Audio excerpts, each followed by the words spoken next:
E aí, pessoal? Bem-vindos a mais um Deep Dive. Hoje a gente vai se aventurar pelo mundo dos hábitos. Sabe, aqueles comportamentos automáticos que às vezes a gente nem percebe, mas que moldam a nossa vida. É isso aí. Desde escovar os dentes até tomar decisões importantes, os hábitos estão presentes em tudo. E para nos guiar nessa exploração, vamos usar o livro O Poder do Hábito, do Charles Duhigg. Uma obra que desvenda os mistérios por trás dessas ações que muitas vezes passam batido no nosso dia a dia. Exatamente. Preparem-se para se surpreender com histórias incríveis e descobertas científicas de como os hábitos funcionam. E como a gente pode usar esse conhecimento para transformar nossa vida? Bora lá. Uma das histórias mais marcantes do livro é a da Lisa, uma fumante que, conseguiu largar o vício e virou outra pessoa. E essa transformação radical começou com uma decisão, digamos, inusitada durante uma viagem ao Cairo. Parece que uma única decisão pode desencadear uma série de mudanças, né? Mas o que a história da Lisa nos mostra sobre como os hábitos se formam? A história dela ilustra o famoso loop do hábito, que é composto por 3 elementos: a deixa, a rotina e a recompensa. Interessante.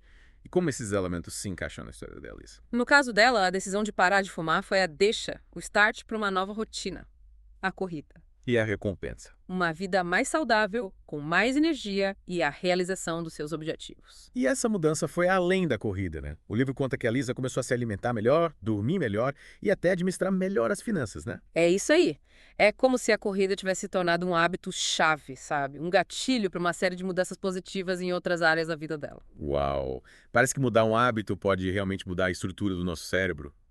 E como os cientistas conseguiram mapear essa mudança? Pesquisadores do MIT, usando ratinhos em labirintos, desvendaram os mecanismos por trás da formação de hábitos no cérebro. Imagina um ratinho dentro de um labirinto em forma de T, procurando por um chocolate. Sei, buscando a recompensa. Isso. No começo, o cérebro do ratinho trabalha a milhão, processando informações e tomando decisões. Mas conforme ele aprende o caminho para o chocolate, a atividade cerebral diminui. Que legal! Então o cérebro do ratinho fica, preguiçoso quando ele domina o labirinto. Mas qual é a explicação para isso? Essa preguiça cerebral tem um propósito: economizar energia. Nossos cérebros são máquinas incríveis, mas também são extremamente eficientes. Eles adoram transformar ações repetidas em hábitos para não gastar tanta energia. Faz sentido. É como se o cérebro criasse atalhos para lidar com as tarefas do dia a dia e liberasse espaço para pensar em outras coisas. Mas, voltando ao experimento, como esse processo se conecta com o loop do hábito? No caso do ratinho, a deixa era um clique que indicava a abertura da divisória. A rotina era o caminho que ele percorria dentro do labirinto. E a recompensa, claro, era o chocolate. Com o tempo, o patinho associava o clique à recompensa e percorria o labirinto no automático, sem gastar muita energia mental. Ou seja, o cérebro do ratinho aprendeu a identificar a deixa, executar a rotina e receber a recompensa, tudo isso de forma quase inconsciente. E como esse aprendizado se aplica aos nossos hábitos? Nossos cérebros funcionam de maneira muito parecida. Todo dia a gente segue rotinas automáticas, como escovar os dentes, fazer café ou dirigir para o trabalho. Essas ações viraram hábitos, liberando o nosso cérebro para se concentrar em coisas mais complexas. É como se o nosso cérebro estivesse sempre buscando maneiras de automatizar as coisas, para funcionar melhor. E essa descoberta nos leva a uma questão crucial. Se o cérebro aprende um hábito, ele também pode desaprender, certo? Claro. E para ilustrar essa capacidade de mudança, mesmo em situações extremas, vamos conhecer a história de Gene Pauley, um homem que sofreu danos cerebrais sérios e perdeu a capacidade de formar novas memórias. Nossa, que situação! Imagina o impacto que essa perda de memória teve na vida dele. Sem dúvida. O Eugênio não conseguia se lembrar de coisas recentes, nomes de pessoas, nem mesmo da propriedade. Mas mesmo com a amnésia, ele conseguia aprender novos hábitos, mostrando que os hábitos ficam em uma área diferente do cérebro. Caramba! Então, mesmo com o hipocampo, a área do cérebro responsável pela memória, comprometido, ele ainda conseguia criar novos hábitos. Exatamente. E o mais intrigante é que a chave para essa mudança era a crença. Mesmo com o cérebro danificado, Eugene conseguia manter novas rotinas se acreditasse que elas trariam uma recompensa. A crença como motor da mudança. Isso é fascinante. Mas agora, vamos mudar um pouco o foco e explorar como o marketing usa os nossos hábitos para nos convencer a comprar. É isso aí. Prepare-se para conhecer Claude Hopkins, um mestre da publicidade que convenceu milhões de americanos a escovar os dentes todo dia com Lepsodent. Escovar os dentes. Mas pessoas já não faziam isso naquela época. Na verdade, não. No começo do século XX, a higiene bucal não era prioridade para a maioria das pessoas. Mas o Hopkins, com sua genialidade, criou uma campanha publicitária que usava o loop do hábito de forma brilhante. E qual foi a sacada? Como ele transformou escovar os dentes em o hábito para tanta gente? Ele criou uma deixa, uma rotina e uma recompensa. Primeiro, ele fez as pessoas notarem a película que se forma naturalmente nos dentes, algo que todo mundo tem, mas ninguém dava bola. Essa foi a deixa, o gatilho para o hábito. Entendi. Ele focou num problema que as pessoas nem sabiam que tinham. E qual era a rotina e a recompensa? A rotina, claro, era escovar os dentes com Pepsodent, e a recompensa, um sorriso brilhante, um sorriso Pepsodent. Que estratégia inteligente. Ele ligou um problema que ninguém conhecia a uma solução que todos queriam ter. Será que essa fórmula do sucesso se repetiu em outras campanhas? Várias vezes. Mas nem sempre essa manipulação do loop do hábito dá tão certo. A história do Febreze, um produto da P&G, mostra como a busca pela deixa e pela recompensa perfeitas pode ser complicada. Febreze, o spray que tirou dores. O que aconteceu com a campanha deles? No começo, os publicitários focaram em eliminar odores ruins, tipo cheiro de cigarro ou de animais. A ideia era criar uma deixa óbvia, o mau cheiro e a recompensa. Um ambiente com cheiro fresco e limpo. Parecia uma boa ideia, mas... Mas não funcionou. Sabe por quê? As pessoas que mais precisavam do Febreze, aquelas que viviam em casas com cheiro forte, já estavam acostumadas com o odor e nem ligavam. A deixa não funcionava. Estavam tão acostumados que o mau cheiro deixou de ser um gatilho. É incrível como a nossa percepção influencia a formação de um hábito. Mas, e aí, como a P&G resolveu essa situação? A campanha só decolou quando o P&G descobriu, por acaso, que algumas pessoas usavam o Febreze não para tirar odores, mas para perfumar a casa depois da limpeza. Aí a deixa virou a sensação de casa limpa e a recompensa era o cheirinho bom. Nossa, interessante como a percepção da recompensa muda tudo. Mas agora, vamos falar sobre um hábito essencial para ter sucesso na vida. A força de vontade. A força de vontade, que muita gente vê como um traço de personalidade, é na verdade um hábito que a gente pode aprender e fortalecer. É como um músculo que precisa ser exercitado, né? Mas como a gente transforma a força de vontade em um hábito. Um estudo da Universidade da Pensilvânia mostrou que estudantes com muita força de vontade, medida por testes de autodisciplina, tinham notas melhores, eram mais organizados e até assistiam menos televisão. E uma força de vontade não se resume só a resistir a tentações, mas também a se organizar, focar em metas e administrar o tempo. É isso aí. E os pesquisadores descobriram que a força de vontade, como um músculo, pode ser fortalecida com a prática. E a Starbucks, a gigante do café, percebeu a importância da força de vontade para os seus negócios. A Starbucks. O que a força de vontade tem a ver com o café? Para a Starbucks, não bastava ter um bom café. Eles queriam criar uma experiência positiva para o cliente. E isso dependia da força de vontade dos funcionários, da capacidade de controlar as emoções e atender bem, mesmo sob pressão. Entendi. Eles queriam que os funcionários tivessem uma espécie de superpoder para lidar com os desafios do dia a dia. E como a Starbucks treinava seus funcionários para isso? No começo, eles tentaram incentivar hábitos saudáveis, como exercícios físicos e alimentação balanceada, achando que isso ia turbinar a força de vontade dos funcionários. E essa estratégia deu certo. Muito. A sacada da Starbucks foi perceber que a força de vontade se esgota com o uso excessivo. É como um tanque de combustível que vai esvaziando ao longo do dia. Exatamente. E para evitar esse esgotamento, eles criaram um método de treinamento focado em identificar e gerenciar os pontos de inflexão, aqueles momentos em que a força de vontade é mais exigida. Interessante. Me dá um exemplo desses pontos de inflexão no dia a dia de um barista. Imagina um cliente irritado, reclamando de um pedido errado. Esse é um momento em que a força de vontade do funcionário é testada. O treinamento da Starbucks ensinava os baristas a lidar com esses momentos de forma proativa, usando técnicas de comunicação e controle emocional para evitar conflitos e garantir a satisfação do cliente. Então, em vez de reagir na hora, os funcionários aprendiam a seguir um roteiro para lidar com situações difíceis. Isso mesmo. E esse método funcionou super bem, transformando a força de vontade em um hábito, uma resposta automática que permitia aos funcionários manter o controle em momentos de pressão. Que história inspiradora. Mas antes de continuarmos a explorar os mistérios dos hábitos, te dá uma pausa para um cafezinho. Voltamos em breve com mais insights fascinantes.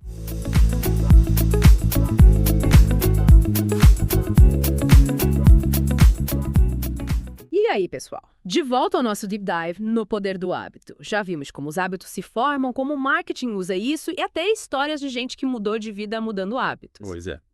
Agora, vamos mergulhar num tema ainda mais legal. O poder dos hábitos sociais, aqueles que moldam como os grupos agem, até em movimentos sociais. Para entender melhor, vamos voltar no tempo e analisar um marco na luta por direitos civis nos UA, o boicote aos ônibus de Montgomery em 1955. Um evento histórico com a mulher corajosa Rosa Parks, que se recusou a ceder lugar no ônibus para um homem branco. É verdade. A história dela mostra como os hábitos sociais juntos podem mudar a sociedade. O boicote durou mais de um ano e teve a participação em massa da população negra da cidade. Exatamente. E o mais legal é que esse movimento não surgiu do nada. A força do boicote está em 3 pilares dos hábitos sociais: os hábitos de amizade, os hábitos comunitários e os hábitos de identidade. 3 pilares que sustentam a mudança social. Gostei da comparação. Mas como eles se conectam na prática? Começando pelos hábitos de amizade. A Rosa Parks era super respeitada na comunidade, com muitos amigos e contatos. Quando ela foi presa, essa rede se mobilizou rapidinho, espalhando a notícia e organizando os primeiros protestos. Então, a força das amizades da Rosa Parks foi o estopim do movimento. Isso aí. E essa mobilização inicial cresceu por causa dos hábitos comunitários. O boicote se espalhou pela comunidade negra de Montgomery, com a pressão social, a união e o desejo por justiça. As pessoas participavam não só por concordar com a causa, mas para não decepcionar amigos, família e vizinhos. Entendi. A pressão social, mesmo que de leve, fortaleceu o movimento. E os hábitos de identidade, qual o papel deles? Os hábitos de identidade transformam participantes em líderes, agentes de mudança. Aí a liderança do Martin Luther King Jr. foi crucial. Martin Luther King Jr., um dos maiores líderes da história, conhecido pela luta pacífica contra a segregação racial. Exatamente. King, inspirado por Gandhi, defendia a resistência não violenta contra a opressão. Ele pregava o amor, o perdão e a reconciliação. Essa mensagem forte ressoou na comunidade negra, transformando o boicote numa luta por justiça e igualdade. Então, King ajudou a criar uma nova identidade para os participantes, transformando-os de vítimas em agentes de mudança. Sim, as pessoas não só boicotavam os ônibus, elas lutavam por direitos, dignidade, um futuro melhor para os filhos. Essa mudança de identidade foi fundamental para o sucesso do movimento. Que história inspiradora! A mesma lógica dos hábitos sociais vale para outros movimentos de campanhas políticas, a mudança de comportamento, né? Com certeza. Para mostrar essa versatilidade, vamos analisar o trabalho do Rick Warren, pastor da igreja de Saddleback, na Califórnia. Ele construiu uma mega igreja com mais de 20 mil membros usando o marketing e o poder dos hábitos. Uma mega igreja. Que interessante. Me fala mais sobre isso. O Warren percebeu que para atrair e manter novos membros, precisava ir além dos sermões. Ele precisava criar hábitos, rotinas que fizessem as pessoas se sentirem parte de algo maior. Ele se inspirou no Donald McGavran, que defendia entender a cultura local para evangelizar. Ou seja, ele adaptou a mensagem da igreja para conectar com as pessoas de forma mais profunda. Isso aí. Ele criou pequenos grupos onde as pessoas se reuniam para estudar a Bíblia, compartilhar experiências e se apoiar. Esses grupos viraram células de convivência, fortalecendo a amizade e o senso de comunidade. E como esses grupos se conectam com a ideia de hábitos? Participar desses grupos virou um hábito para os membros. Era algo semanal, um compromisso com a comunidade e a fé. Então, Warren usou os hábitos sociais para criar um ambiente acolhedor e engajador. Ele entendeu que a fé se fortalece na prática, na repetição de ações que conectam as pessoas. Exatamente. E essa estratégia deu super certo. A igreja de Saddleback virou um modelo para outras igrejas no mundo. Mais importante, hábitos, mesmo poderosos, nem sempre são positivos. Eles podem levar a comportamentos ruins, até perigosos. Verdade. Para mostrar esse lado obscuro, o livro conta a história da Angie Bachman, que perdeu tudo por causa do vício em jogos de azar. Vício em jogos é um problemão que afeta muita gente. A história da Angie mostra como um hábito que parece inofensivo pode ser devastador. Mas como jogar num cassino pode virar um vício tão destrutivo. No caso da Angie, começou aos poucos, como escape da solidão e do estresse. Ela se sentia feliz nos cassinos, a adrenalina e a chance de ganhar dinheiro faziam ela esquecer os problemas. Então, ir ao cassino virou um hábito, uma válvula de escape para as emoções negativas. Mas o que fez? Ela perdeu o controle. Conforme o hábito se fortalecia, ela perdia o controle. Começou a gastar mais do que podia, se endividar e mentir para a família. E os cassinos, sabendo disso, usavam estratégias para incentivar o vício. Que tipo de estratégias?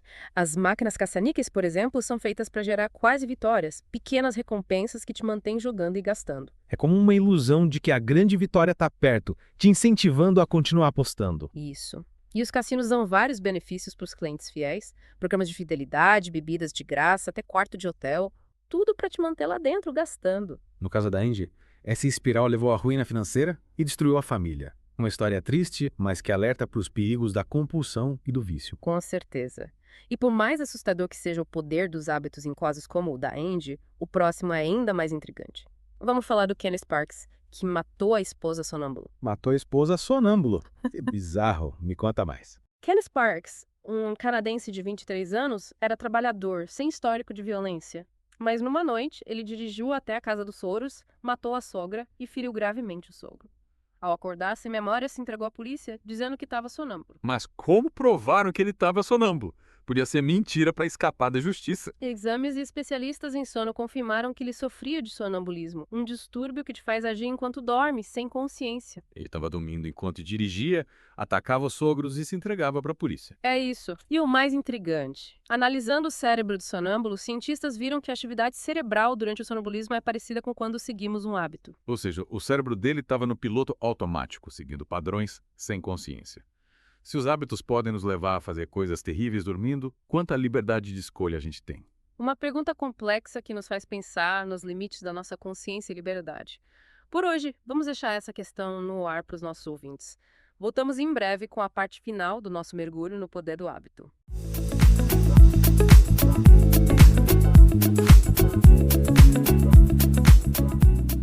De volta para o nosso Deep Dive no poder do hábito. Exploramos a ciência, o marketing e até casos que nos fizeram questionar o nosso controle sobre as ações. Vimos como hábitos podem ser aliados, como para Lisa, mas também perigosos, como para Andy e Kenneth Parks. E agora, na reta final, como usar esse conhecimento a nosso favor? Como transformar hábitos ruins em aliados? Primeiro, identificar o hábito com clareza. Para isso, a gente precisa analisar o loop do hábito. Deixa, rotina e recompensa. Mas e quando o hábito é tão sutil que a gente nem percebe? O Blue Higgs sugere um exercício simples. Anote por uns dias o que você faz, onde está, que horas são, como se sente e que rolou antes do impulso para o hábito. Tipo, se quer entender meu hábito de comer chocolate depois do almoço, anoto por uma semana os detalhes. Onde tô, que horas são, como me sinto com quem tô e o que fiz antes. Isso. Analisando esses dados, você vê padrões que revelam a deixa, a rotina e a recompensa. No caso do chocolate, a deixa pode ser o cansaço depois do trabalho, a rotina é pegar o chocolate. E a recompensa é o prazer e a energia do açúcar. E aí, entendendo o loop, a gente pensa em como mudar. Sim. O segredo é manter a deixa e a recompensa, mas trocar a rotina. No caso do chocolate, manter o cansaço como deixa e o prazer como recompensa, mas em vez do chocolate, comer uma fruta, tomar um chá ou fazer uma caminhada. Exato. Em vez de lutar contra o hábito, a gente o redireciona, satisfazendo o anseio de outra forma, mas precisa de um plano. O Duhigg chama de intenção de implementação, um compromisso com você mesmo, definindo como reagir à deixa. Tipo, quando estiver cansado depois do trabalho, em vez de chocolate, eu vou caminhar 15 minutos. Isso. Um plano claro aumenta as chances de sucesso. E outro ponto crucial é a crença de que você consegue mudar. Acreditar na sua capacidade de transformar hábitos é fundamental. É um gás para continuar, mesmo quando é difícil. Sem dúvida. E para fortalecer essa crença, ter apoio é importante, pessoas que te incentivam. Amigos, família, grupos de apoio. Fazem toda a diferença. Com certeza. E lembre-se, mudar hábitos leva tempo, exige esforço e persistência. Recaídas acontecem. O importante é não desistir, aprender com os erros e continuar buscando hábitos mais saudáveis e positivos. Para finalizar, uma frase do livro que me marcou. A mudança pode não ser rápida e nem sempre é fácil, mas com tempo e esforço, quase todo hábito pode ser remodelado. Uma frase que nos lembra que, por mais difícil que seja, a gente pode transformar nossos hábitos e, assim, nossas vidas. É isso aí. Que essa jornada inspire nossos ouvintes a buscar uma vida melhor, com hábitos que os levem aos seus objetivos. Afinal, os hábitos são poderosos, mas nós temos o poder de controlá-los. E assim termina mais um Deep Dive. Esperamos que tenham gostado da viagem e que os insights inspirem vocês a construir hábitos que os levem mais longe. Até a próxima.